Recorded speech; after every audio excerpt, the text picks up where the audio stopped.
Even though I'm technically early, that song all by myself is like raging through my brain. Cheers. This is coffee. Hello and welcome to Table for Five with no reservations. Take a seat at the table for a fresh, sweet, salty, tart, and pleasantly bitter conversation.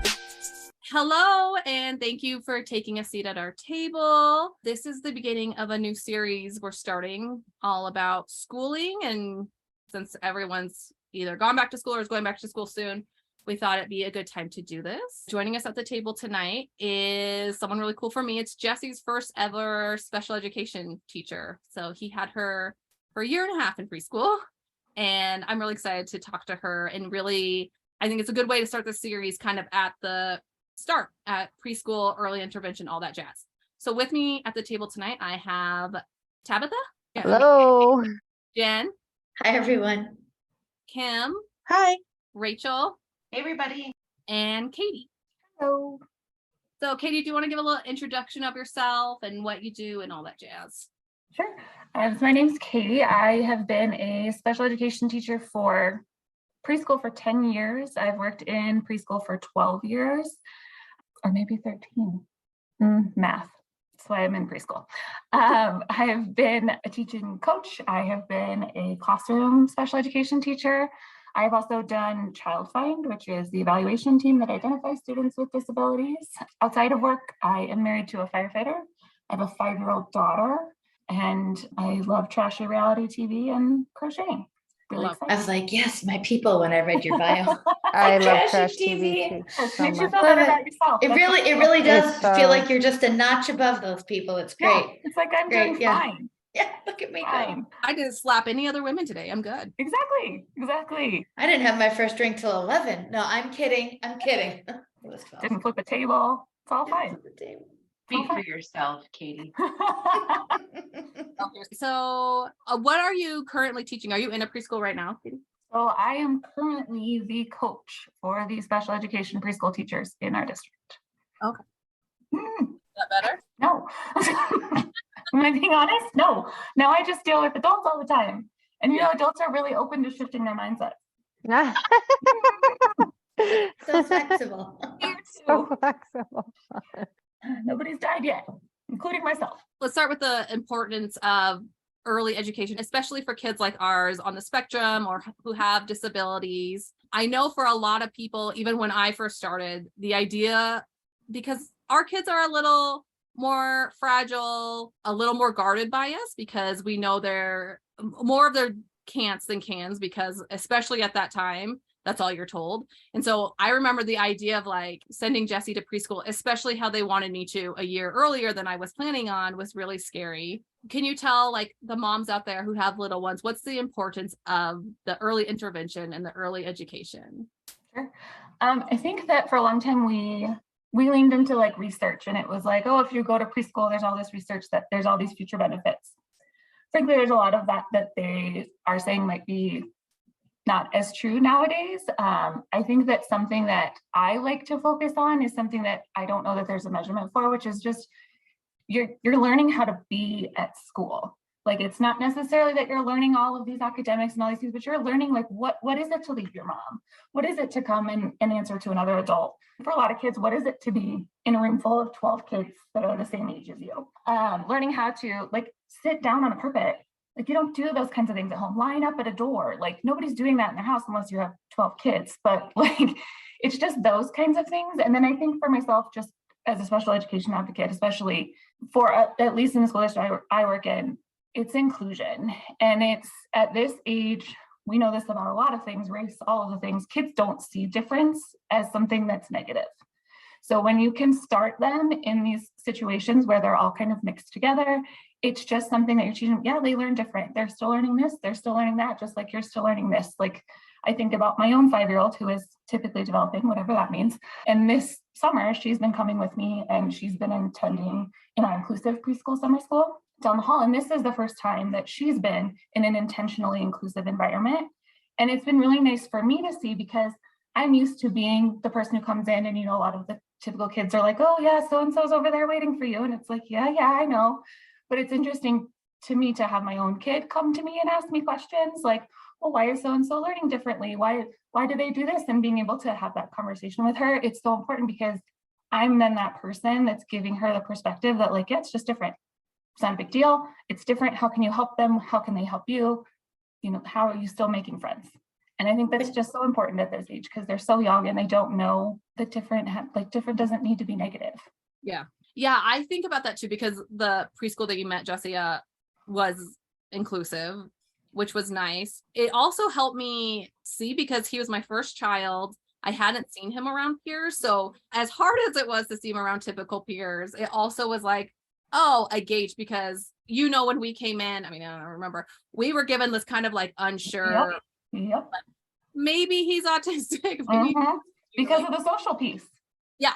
And then when I was like, oh, okay. I remember like one of the first few days I walked up and there was a little girl, her mom was on the phone with her dad and she handed the little girl the phone to talk. And I was like, oh my gosh, couldn't even imagine at that point in time. Like he was very limited on language. And I was like, oh, and also I felt so much pressure on myself, like taking him to a school where other people were like trained on how to help him and to figure stuff out with me was like such a relief. Like, I think I gave everyone like $50 gift cards the first year. You were very sweet. Because I was like, oh my, I felt so much pressure. And I don't know if teachers realize that, like, as a parent, and especially someone who's not trained in this area, you feel like the weight's on your shoulder. Like, you have to figure this out.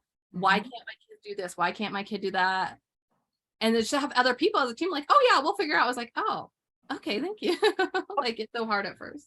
And you got stuck with me, who I'm probably an over communicator, because I came to you like 2 weeks in and I was like, so it actually is autism. We're gonna just carry on. I very much appreciate it. I've been meaning to thank you, Katie, for a very, very long time, just because we're at this point of the conversation for the Table for Five. You probably have heard in the first or second series, Jamie Ramos talking about Wonder Katie. Like, we've talked a lot as a podcast. All 5 of us have autistic kids. Some of us have multiple diagnoses. Like, there's all these different things. And we all were waiting for some sort of gifted Katie to say in like the seat of my car or in the corner of the hallway, girl, get a grip. This is what's going on. We were waiting. And so, like, to our understanding, we know that teachers traditionally don't say, like, people have observation and data collection in their position, not necessarily what that is. Yep. But we all just need someone to say it. And Katie, thank you. Yeah. I mean, for me, that's been a big, I started in this, I'm 36 now. I started, over a decade ago. And I remember being young and not having kids. And I remember being in grad school and I was working as a para-educator in a preschool classroom at the time. And I was new to all of it. I have an undergrad degree in speech language and audiology and thought I was going to go that route. And I took a year off because I couldn't afford grad school. And my mom said, oh, go work for the school district, because she worked on the school board. And I was like, okay. And I thought, oh, I'll go to an elementary school. I like older kids. No, I do not. Real God, I ended up in preschool. I don't do over 5. I always joke that's the title of my upcoming autobiography. I don't do over 5. Please leave me when you go to kindergarten. I will love you from afar. But I think about, being in grad school, and I had a student in my classroom. I was just the para, I hate saying that, and I remember thinking, like, somebody needs to say this to his mom. Like, I just started classes and I don't have, my aunt is a special education teacher in New Mexico. So I've always been around high school age kids with disabilities. And so I knew, like, there's something here, and it was autism, and nobody was saying anything to this mom. And I remember being in grad school and I pulled the special education teacher aside in my classroom and I said, why don't you say that? And she said, oh, we just don't do that in school. And I said, well, why? Because this changes fundamentally how they approach school. So you need to be having the conversation. You're not saying you're giving them a medical diagnosis, but you need to say something. And I just remember I went into this job once I got my license, and it was like, I will never let a parent leave me not knowing that. And especially when I worked on the evaluation team, it was really important to me. And there were a lot of times, like you guys know, like it's very hard to hear. And when you're the initial person saying it to someone, that moment of grief, that moment of anger, I wanted that to be me, because I'm this nice lady you're going to see 2 or 3 times. Then you can go and be with your special education team and really start the work and be mad at me. Like, hold that at me because you don't know me. And even still, like somebody like Jamie, it was like, okay, we are going to have this long-term relationship. we're going, it's 2 weeks in, I'm going to just tell her. Yeah. Because a lot of times teachers, like you said, with the data and all that, we are having the conversation, and it's not okay to have the conversation and not include the parents. Oh, amen. it's always, Katie, say it loud, say it proud. it seems like it's always in the back. Like we know that it's being said without the words actually Like a being secret. said. It's like a secret. And you spend all this time wondering and no one outright like speaking the words. And we've talked about this before, but we don't think it necessarily has to be like your kid has autism, but maybe it can be, you should probably seek a evaluation from a professional who can give you a view of, you know, something is or isn't, you know, that's all it would have to be. And a lot of times it's just like in these reports and it's kind of like mystery language and you're like, what are you saying? Just please tell me what you're saying. Well, and then also when you find out that, like, I mean, you feel dumb, like you feel like, oh, everyone else knew. And for me, so child find, which she was talking about before, is where you're referred to kind of to start with. They refer you to your school district. So we went in the first time and they were like, no, we don't think it's autism. We think he just has a speech delay. And we're like, cool. So then they said, call us at 3 if you're still worried. So I called at 3 because I was worried about his language. I was like, in my head, I was like, it's not autism. I just took that in and I was like, ran with it. And then when we went in when it's 3, just with the pathologist, just to evaluate his language, he couldn't even like sit down and all these things I didn't realize he should need to do. Although I joke on the podcast, Katie, that one of the pictures they first showed him was a hanger and they wanted him to say hanger. Oh God, I hate that test. Yeah. I haven't taught my kid what a hanger is. And tweezers. The other one is tweezers. For the record, if you would have come to the other location, you would have been evaluated by me. Just for the record. And so at that point, he was like, I think we need to do more testing. And then through, and I was like, it was the same exact guy. I was like, you're the one who told me he wasn't autistic. Like, and we went through the whole process and we got this back and forth. And we basically voted to decide whether or not we were going to decide if he was autistic or not, because they couldn't come to an answer because he could say some words, he could do some of this, and he just fell in this weird area. And no one at that point sat me down either. And I wish they would have been like, hey, seek out a child psychologist and go that way. Because we go to the child psychologist and they're like, oh, severely autistic, like way the other way. And I was like, oh, so we just no answers. And then it was just so nice to have you see him around other kids, and just because I remember talking to you that exact day and I was like, yeah, we just can't get a clear answer. And you're like, it's autism. And I was like, oh, okay. You want one? And I think that was kind of like, I mean, I was really sad to hear it. By that point, knew it was hard to hear, but I was like, it was just in a nonchalant way that I was like, okay, I can't even kind of be mad about this. It's just what it is. And the fact you didn't make a big deal of it. You're like, it's okay. It's autism. It's not the definition of who he is. Like, it's just helps to explain how he learns, how he functions in the world.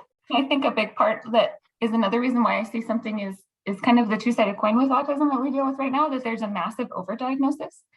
And we get so many kids that come into the school system and they're like, their parents are like, here, I have this diagnosis. And it's like, that's nice. You can keep that medical diagnosis at home. Like, that's not what this is. And it's not what we see at school. And autism doesn't come and go between your home and school. Like, that's been really hard. And then kind of what you were sharing, that there's such a disconnect. And I don't know where we even begin to figure that out, between what happens in like the doctor medical world and what happens in school districts, and even between school districts, between schools. Like, everybody has a different thought around it. And we used to give the ADOS, which is the clinical test for autism that they use medically as well. Yes, he did that. We lost the funding for the team. And so we don't typically do that anymore in the school district. And I think that it's a great disservice to our community, because you could take that report and just say, here, doctor, this is a very thorough ADOS completed. And then it can kind of push you, to the front of that 2-year waiting list sometimes to see a child psychologist and get a medical diagnosis and then get access to the insurance and all the things. It's just, we really need to find a way to make that more interconnected, because it's doing a disservice to families. That's the thing I was going to say is a lot of us didn't know or don't know at the beginning that a school diagnosis is separate from a medical diagnosis. They're two different things, and you should seek out both in theory. One, in my opinion, I think the medical diagnosis helps you when you go into a school system. If you already have a medical diagnosis. Of course, they have to list autism on your IEP, but I didn't know that a formal medical diagnosis and a school diagnosis were two separate things, because you could still get a fight whether you're getting autism on your IEP even if you have a medical diagnosis, I which can't is believe there's a difference. It's a mind blowing to me that like, I mean, it is Well, there mind shouldn't blowing. be. Like, Yeah, there shouldn't we be. have I agree. autism, there shouldn't be a difference. It should be very Yeah, like, it's wow. I really question the ethics of some of our medical professionals who really dish them out and do it after a 10-20 minute visit, do it after completing, in theory, what should be a full and complete evaluation that's done in an hour-long visit. Like, that's not okay. And it puts us in a really uncomfortable position, because like I said, you shouldn't come to school and all of a sudden not have autism. Like, it's not situationally dependent. Well, that's what Jen lives in Canada, and there you get a diagnosis and that's it. Counts for school, counts for everything. And I know here in some states, Colorado's not like this as much. Like if you're on a state waiver or something like that, you have to get reevaluated through the government. Some person that doesn't even know what they're doing, you just have to fill out this form and you just have to make sure those things line up. But in some states, to have your insurance still help you, your child has to get reevaluated for autism like every 3 years or something. Like, it doesn't go funny story. Yeah, not gonna outgrow it. Arizona has the 3 years requirement. It's not a medical evaluation, but you get assessed by someone from the state whether you're still autistic or not 3 years later, as we all know. I will say, for me, I wish I did preschool. I have clinically diagnosed OCD. I didn't want anyone or my daughter to touch anything. I did not send her to preschool. That was my main reason. But now looking back, it would have been so beneficial for her, because I didn't actually, I was in delusional hopeful land until kindergarten, when there was no denying side by side on a pier. That was pretty shattering to see, the differences. So had we done the preschool, everyone would have been exposed to that earlier. So I think that would have been extremely helpful, but it's the one benefit I see. I think I wrote this in my form to kind of talk about, like, Colorado just passed universal preschool, and in 3 to 5 years, I think I'm going to feel a lot better about it. But it's currently a bit of a mess. We unfortunately, just due to politics, it got kind of pushed through pretty quickly, and it's a system that's fully electronic, and we have a district with an incredibly wide range of socioeconomic status and close to 200 languages spoken. Like, there's just a lot of barriers for our families. But I think that's what we need, is that, every 4-year-old, you're told by whoever you come in contact with, whether it's your doctor, your daycare provider, whoever, we're hoping is saying to families, hey, you can get 15 hours of free preschool a week just by going on this website. And I think we're going to pull in so many more families that wouldn't have known, that would have just thought, oh, I'm just going to go to kindergarten and it's fine. And especially because it's free, because childcare is outrageous. I can tell you, it was not free for me. But the other thing I will say about sending my daughter to preschool, other than the whole germ thing, was safety. I knew that I could not send her to a typical daycare and hope that she didn't get out the door, kind of thing. So I think that's also a bit of a barrier. It's a huge barrier. Oh, totally. And I think, that's the kind of conversation, I definitely spent when I was on Child Find, we would, and then that's the kind of questions I hope that parents would ask me, like, what happens if they run out of the room? Like, let me tell you, we've got 6 staff members, we've got walkie, like, I would give them the full situation of it, because you don't think that anybody can do that. And to all of us, that's like, oh yeah, come join the party. There's 5 of them. Like, it's unbothersome to us. Yeah.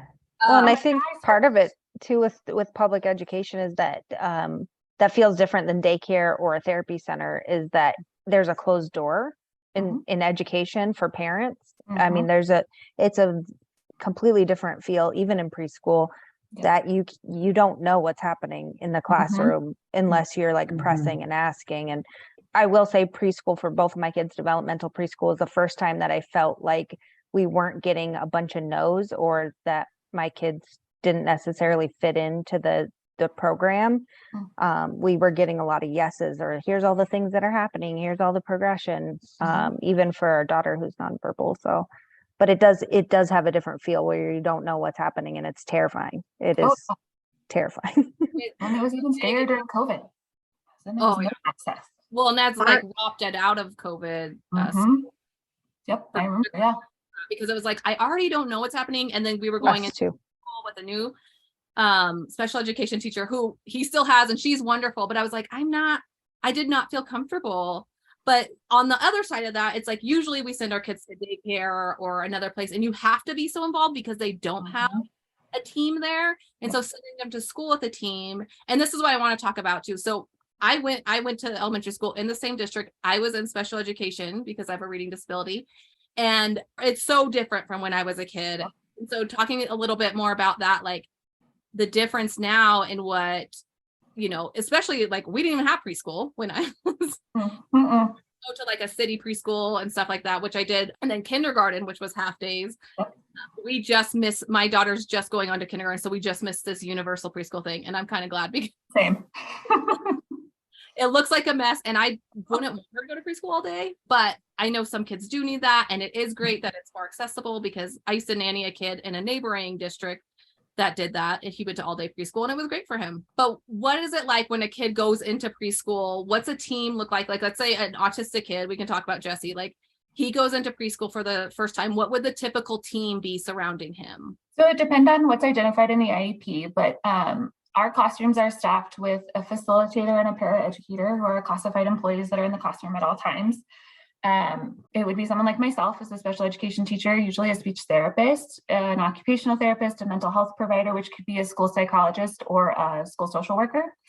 And then depending, you know, we have PT as well. We have services for hearing and vision and all those things as well. We also utilize what we call significant support paras, who are our special education paras, who support just our students with special needs, especially in like the type of school that Jesse went to, which was one of our child development centers where the whole building is just preschool. In our elementary sites, we don't have that type of support, and our support is more itinerant based, like we kind of float around. But typically when students are coming from Child Find, we kind of get a gauge. That team usually writes a little narrative to let us know kind of the level of need for the student, and that bases their placement. So like Jesse's placement was in that child development center to then have access to that full-time special education staff. But I can tell you that, you know, his teacher and I met before he started. We reviewed his IEP, talked about just sort of the basic things that were going to be set up in the classroom. And for my own self as a special education teacher, when I had a new student, it's my face in front of them that first day, week, however long it takes to get them settled. It looks like getting a feel for them. Sometimes, you know, kids who haven't been in school yet, you're not going to throw a whole bunch of supports at them. You're going to kind of let them land in the room. And with a half-day program, you kind of go through the routine, let them figure it out, and then kind of start adding in those accommodations and supports as needed. And then it's kind of just about that teaming and providing that support as needed. You know, there were big chunks of the day, especially towards the end of my time with Jesse, where he didn't need any of us. And it was like, leave him be. His teachers have got this. He could be with his friends. And then there were targeted times when we knew that he needed support or knew that we needed to push him to work on his goals. I run a daycare, just a regular daycare. And it's funny because it's like, we're not allowed to say anything to the parents. Like, it's like against the regulations, like, because we're not qualified educationally, right, to like say, oh, we think your child has autism, or we think your child may have ADHD. And it's like really frustrating because it's like, as a mom to somebody with autism, I mean, she's 27, so I've been in this world for a long time.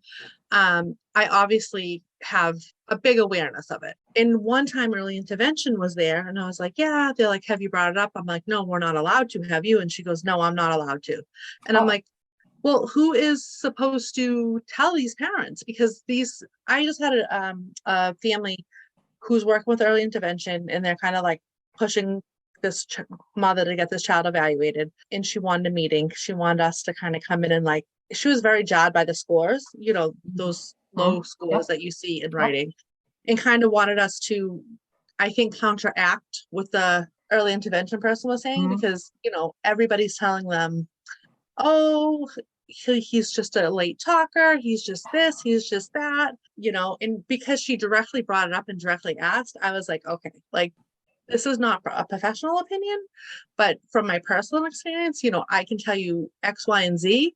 And I really think it was hard for the mom, but I think like it really ended up helping her, because it's like, she's living in this gray area of like people telling her that everything's fine, which she wants to believe. They want to believe it. So it's like, then they just take the ball and like hold it here, because they're like, you know, I feel like autism is such a scary word. And like, I was like, autism doesn't fit in a box. It's not necessarily like, what you're Googling and what you're seeing may not match up to your son, because he's an individual person, you know. So I feel like they'll will be like, well, my kid's social, they can't have autism, or my kid is whatever, verbal, or like whatever it is, because it's like it goes against that one thing. It's just so frustrating because it's like, well, these first time parents, they don't know. And where we live, I live in Massachusetts, so in the particular town that I live in, the school district's not great about like getting kids into like the developmental preschool and all that. If they're like on the more severe side, yes, but like when you're like in that middle grade, where I feel like those kids could really get helped really the most, because they have these challenges and things like that, where like it's really hard for us to support them in a daycare setting, but they're almost like not significantly delayed enough for the school system to qualify them. So it's like there's all these kids that I feel like it's more and more and more. There's more and more and more now. Like I can like seeing it, not by people like saying it. It's like, I mean, there's two or three kids in each classroom now. Like where like 10 years ago, I didn't see it, and I knew about it then because my daughter's 27. So like, we're just really seeing so much, and not necessarily autism per se. It could be even like ADHD or just different things like that. But yeah, it's like, well, we see these kids every day. We have 9 2-year-olds every day. When that 1 2-year-old is acting so different from everybody else, we can tell. We know the difference between like this little boy he runs back and forth as a stem. But like the parents are going, well, all kids run around. Yep, you're right. They do run, but they're like feeding off of each other and doing it kind of for a reason, where like his reason, I can tell it's self-regulation. They don't understand that because they haven't like been immersed in this world yet. And then, like you said, there's 2-year waiting lists. So now you wait till they're 3. I feel like 3 is like the time when now people are like, okay, they're still not talking now. They start getting like, well, yeah, you've missed early intervention. Now it's like, I find it so frustrating that there's just like all these rules and all these gray areas and all these kids that are just like, it's supposed to be no child left behind. But like, from what I see, there's so many kids that don't get like the help and then the school gets them at 5 and they're like, oh, what's going on with this kid? And I think for our district, we struggled a lot because, we'd get families in, especially when I was on childline, and we'd say, yeah, like your student needs these supports. This is this IEP. We can offer you half-day, 4-day-week preschool. And parents are like, no, I need full-time care. And so we lose a lot of kids from that. So that's, I guess, one bright spot about universal preschool and being able to offer that full day, because it's a factor, all 4-year-olds get 15 hours, but with an IEP, you get 30 and it's all free.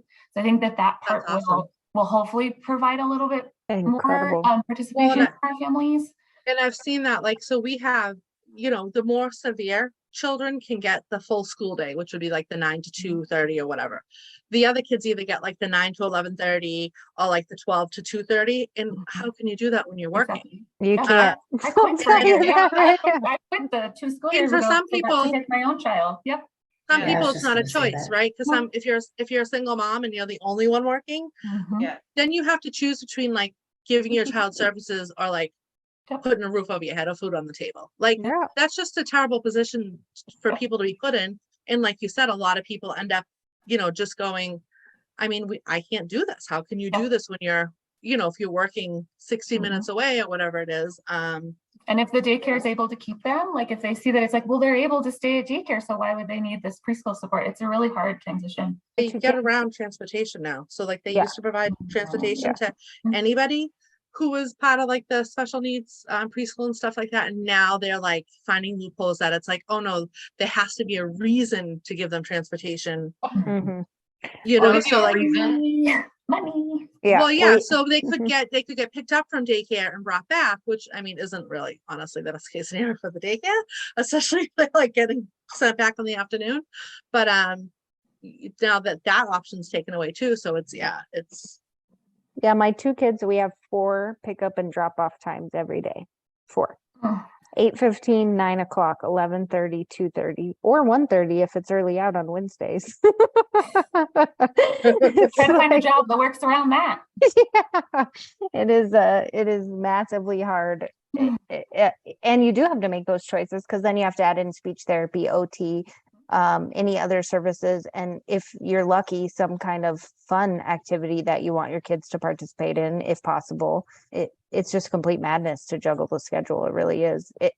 For me, I have 2 autistic kiddos, so if both of them are in speech and OT, that's 4 appointments a week at different times in the middle of the day, and then whatever else, it's mind blowing for that amount of time. And we do it because, I think this developmental preschool program is the best suited for my daughter. Like, I couldn't send her anywhere else. There's no other options here in this town to send her, but it is incredibly hard to try and work and juggle all of that. Yeah, I think about that a lot too. I mean, that's why I don't work. I mean, really, even for both my kids. But Jesse, there was like no way I could send him to a daycare that would take him. Like, and they're allowed to flat out refuse. Yeah. And at the same time, I wouldn't want him to send him to a daycare if they weren't equipped to. Because Jesse, exactly. We didn't have her diagnosis when Celie was in daycare, and she left, like walked out and came to my work. Like, little baby. Of course she did. Jesse's, Katie, I don't know if you still had Jesse at this point, because it was his 2nd year of preschool. He escaped the school by joining another class and walking out with them to preschool. Like, he was a little close. I definitely heard about that. I feel like that was after I rage quit that building. I'm pretty sure, because a lot changed. But he went and just played out there, but it was just funny. Like, I was like, oh, when I went to pick him up, and no one told me until, his teacher was, he had a really great teacher that 2nd year.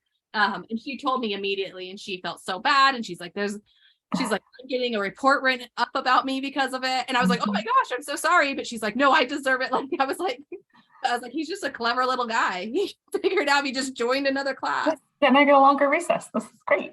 I love him for that. What would be your advice to parents who are like concerned about sending their child off to preschool at 2 or 3 when, mentally they're probably ready for 4, or even, when we were kids, you could skip preschool. You can't really do that. No. Kindergarten's insane, people. It is. I think that's really it. Like, the expectations have just dropped down. Like, what was expected of 1st grade is now expected in kinder, even probably earlier. Like, it's wild to think about. Like, I mean, we both attended the same district growing up, and we're around the same age. And I remember being in the half day kindergarten, and I also remember, like, all through my schooling that, like, you didn't see any children that were different. I mean, any kind of disability was in a separate program. I remember I shared a recess in like 1st and 2nd grade with that class, and I made like a really great friend. And I remember falling off of the playground with a little girl with cerebral palsy and cracking my wrist because we fell off the playground together trying to help her. But it's like, that's the only times you saw them. So I think, like, again, going back to like just needing to have that inclusion. But I think my biggest advice for parents is ask every question that you have. You are not inconveniencing us. You are not bothering us. You need to have that for your peace of mind, especially when you have a child who cannot tell you how their day went. I mean, I even think about, again, my 5-year-old, typically developing, whatever that means, she doesn't even really tell me. Like, and I'm asking all the questions, and she is beyond verbal. So it's like, just know that you're not bothering us. If someone acts like you're bothering them, find someone else to talk to. Like, you deserve to have your questions answered, and you deserve to feel like your child is safe. And we should be able to give you that peace of mind. We should be able to tell you exactly what would happen or will happen for your child. Ask all the questions and just send them. Like, the worst thing that happens is that you don't like it or they don't like it, and you tried, but I think that for a lot of families, I've given that advice of like, give it a month, try it. They don't leave. They end up staying. Yeah. So, but I think it's those nerves. I mean, like I said, I was terrified for my very typical child to go to the preschool down the street, because you just don't know. Yeah. It's scary for all parents. And especially, I mean, my biggest fear was something happening to Jess, because there was no communication at that age.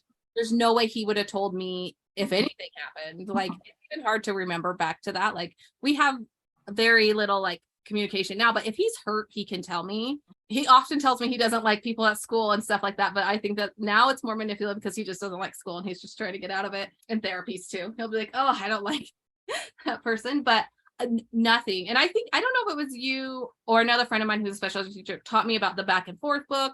And I'm huge on and like pushing for communication right away. And I get a little spiral notebook. Yeah. Would you like me to pull out my service logs for Jesse? This is dated 2018, 2019. I could pull them out. tell you exactly what I did for him.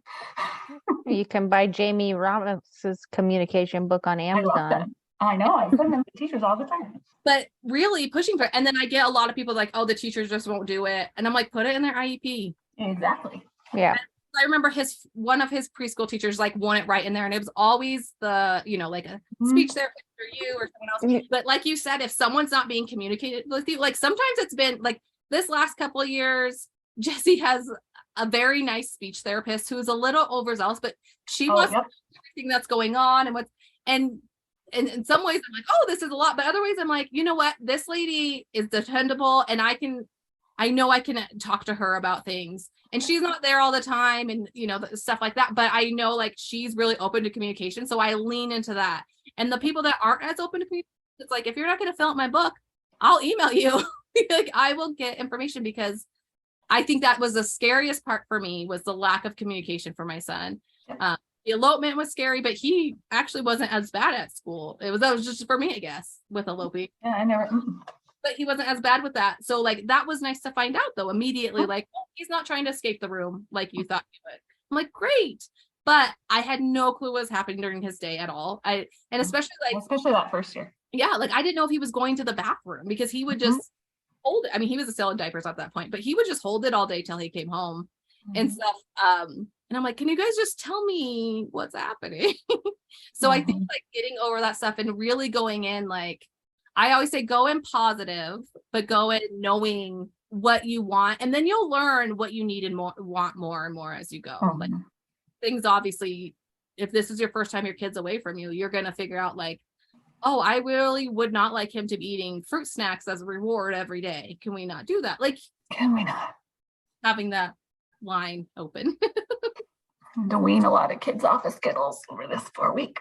Well, now I want fruit snacks. So thank you very much. Like little crack addicts. They're all just on their device like candy. Like, no. Typical preschooler, the Skittles. I'm like, why Skittles? They're like little tiny. Like the least healthiest candy. I'm like, they're like buzzing the rest of the session. I'm like, no, thank you. That went straight into you.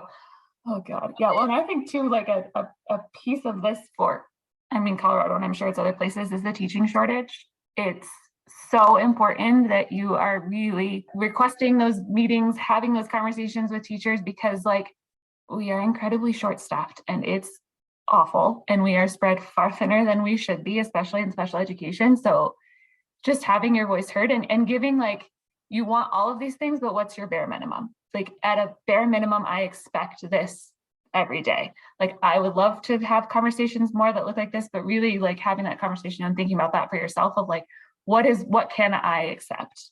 Because it is going to be really, really hard. And frankly, like we're hiring whoever we can find, which isn't always the most qualified. That happened here for a while. We're really short. Like I'm looking for 6 or 7 special education teachers right now just for preschool. Oh, that's tough. Yeah, but I'm kind of looking forward to it, because it means that I can go back to the class and get away from some of these adults. And that's what I've told like his teachers before. I'm like, I'm gonna really bug you at the beginning, but once we get to know each other, like his amazing autism teacher right now, because Colorado's really great, and I'm really grateful for and also in our district, like going into kindergarten, like there's a whole autism program, and they like this talking about the inclusion piece. Like I grew up that way. I grew up with a reading disability. So I was like one of the few kids who sometimes went to special ed and sometimes in the classroom. So I was like one of those kids that saw everybody, but then it took me time to realize that not everyone else saw that. And here it's like really cool. He's in a program where like they work him into the school. Other kids know about him and they teach about autism, not as much as I would like, but they do try in certain ways. And like they had a school dance, and we asked that they had like a room open for him where he could take a break so that we could attend the dance and try it and different stuff like that. So I'm really grateful, but I know it's really tough in other places. And I know Colorado is like an exception to a lot of things. And I think like just you as the parent being as involved as you can, which I know is really hard and not the simplest thing to do, but it's like getting in there as much as you can, because there are certain things they can't tell you. They're not going to let you sit in the classroom. No, and that is not of any benefit to your child. Also, please leave when they're crying at drop off. Please leave. to lean into that. Like if you build trust right off the start. I second that. Well, if you build that trust right off the start with the team, and even, you know, we've had people that we've had bumpy roads with, and then it's ended up being like, okay, at least we understand, like, this is just what I want. This is what you want. But then you feel more comfortable sending your kid. And like I say before, his teacher now, you know, she makes sure she talks to me every day after school. And it's gotten to the point some days where she's like running around. There's another kid eloping or someone having a meltdown. And I'm like, girl, you don't have to talk to me. But she knows that I want that communication. And she always thanks me because she says a lot of parents don't do this. And like you talked about in our district, it's very diverse. Some of these people, English is not their first language. Exactly. I was going to say they can't. They need you to meet them on their level. And there are really cool apps now that legit like translate the teacher, which is pretty cool. Yep. That was probably like the one good thing that came out of COVID for me was the use of Google Translate. And I would just send a quick email that was like, hey, this is what we did today. This is how it went. And it increased my parent communication like tenfold. It was amazing.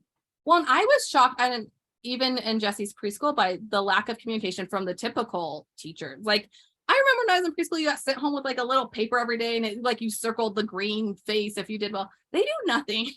And that was hard for me as well. And that's why I was great. Like some ways with my daughter, same thing. We don't get much communication from her. And I was like, I'm really grateful my son has an IEP in a lot of ways because we know so much more about his education than a lot of these other kids are being told. Thank you so much for coming You're on. awesome. Yeah. Happy to. And I know it's the end of summer school for you. It's insane, but I'm gonna make it. I've been here really long now. Thank you for all you do, especially for Jamie and her sweet guy. Oh, he was my fave. She knows when I had to rage quit that school, I sent her a text message and I was like, this is really inappropriate that I'm texting you, but you have to know that I'm leaving. And like that I thought about staying just so I could keep him. I know. I was like, where are you going? Because I almost would have followed. Oh, I tried. Well, if you ever feel, I know you don't do over 5, but if you ever feel there's an I'll opening. hang out with him. He can be my exception to my rule. Well, and like the potty stuff and stuff like that, you usually have to deal with the younger ages. There's stuff when they're older too, and it's almost God, yes. They're not cute to make up for. They're not like, I know they're not nice. Like I still get like compliments about like my earrings and my shoes and like people are like, I like your hair. I'm like, I say I want that. I don't. Oh, that's funny. Oh, go up in like a 5th grade where it like smells. And they're all cussing and yelling at each other. I'm like, no, I don't want to be here. Yeah. Thank you so much. Have a great next year school year. Yes, thank you. Thank you, ladies. It was lovely to meet all of you. Yes, it was great to meet you too.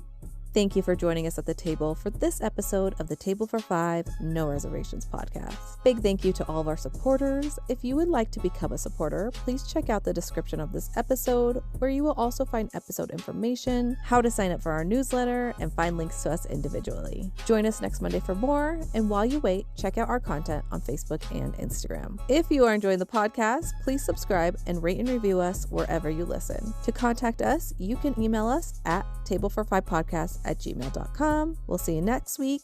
Can't wait to sit with you again.